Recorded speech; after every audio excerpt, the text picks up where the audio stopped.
मैदान जंग में शिकस्त से दुचार होने के बाद हमारे घटिया दुश्मन ने पाकिस्तान के बच्चों पर वार किया और वो जंग को घसीट कर बच्चों तक लेके आया है।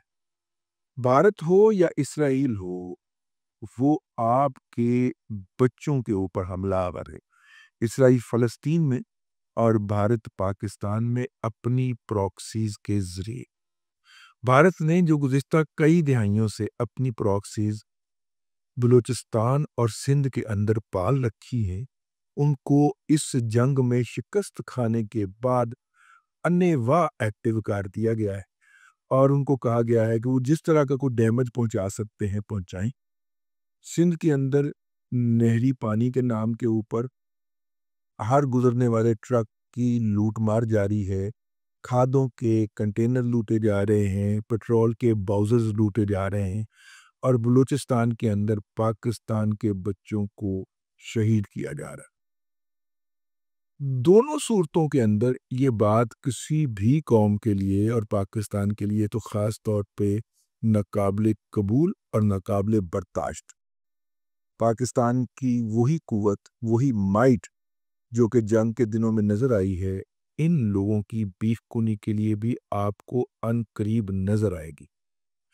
बुनियादी तौर पे मैदान जंग के अंदर जो लड़ाई होती है, उसके अंदर ज़ाहिर है आपकी महारतों का मुकाबला होता है, हथियारों की महारतों का मुकाबला होता है, हथियारों को ऑपरेट करने की महारतों का अंदाज़ा होता है और जब आप वहाँ पे नालायक, नखिद और नाअहल साबित हो जाते हैं, तो अब कीची-वीची टेक्नोलॉजी के तहत और तो हम कुछ कर नहीं सकते, तो हम आपका बेल बजा के भाग जाएँ। आपका बच्चा गली में निकले, हम उसको थप्पड़ मार के या मुक्का मार के घर दौड़ के अंदर से कुंडी लगा ले। ये इस तरह की बचगाना हरकतें जो है, वो इस वक्त हमारा दुश्मन कर रहा है कि चूँकि मैदान जंग में उसको शिकस्त फाश हुई है। दुनिया के जितने भी आज़ाद, जानबदार या गैर जानबदार अदारे हैं, उन्होंने इस अमर की तस्दीक कर दी कि भारत के दर्जन से ज़्यादा तैयारे तबाह हुए हैं। 6 तो उन्होंने मान लिए, बाकी भी मान लेते, ठीक है। लेकिन अब उसका बदला कैसे लें? मैदान में तो ले नहीं सकते, साबित हो गया कि नाअहल हैं, साबित हो गया कि कम अकल हैं, साबित हो गया कि प्लानिंग नहीं कर सकते, साबित हो गया कि हमारे नौजवानों का मुकाबला नहीं कर सकते।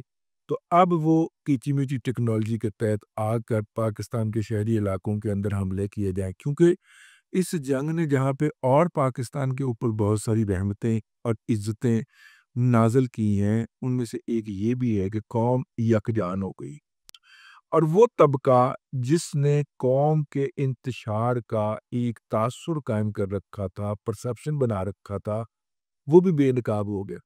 वो जो कहते थे कि हम 96% हैं, वो 4% भी नहीं निकले, ठीक है? और पूरी कौम जो थी, वो अपनी मुसल्लह अफ़वाज के साथ बुनियानम मरसूस यानी सीसा पिलाई हुई दीवार के तौर पे खड़ी हो गई। शायद इसी वजह से इसका नाम बुनियानम मरसूस रखा गया था। अब भारतीय मीडिया ये भी अफ़वाहें छोड़ रहा है कि भारत जो है वो अगला एक्शन समंदर में करने के लिए जा रहा है। मैं एक अच्छे हमसाये के तौर पे पूरे खलूस नीयत के साथ चाहता तो यही हूँ कि भारत समुंदर में कुछ शरारत करे, लेकिन मेरा मशवरा होगा कि वहाँ पे जितनी तैयारी है हमारी या जितनी हमारे पास टेक्नोलॉजी है, वहाँ पे आप समुंदर में आपके साथ जो होनी है, आप ये पठानकोट पे भी भूल जाएँगे, जो द्वारका में आपके साथ हो।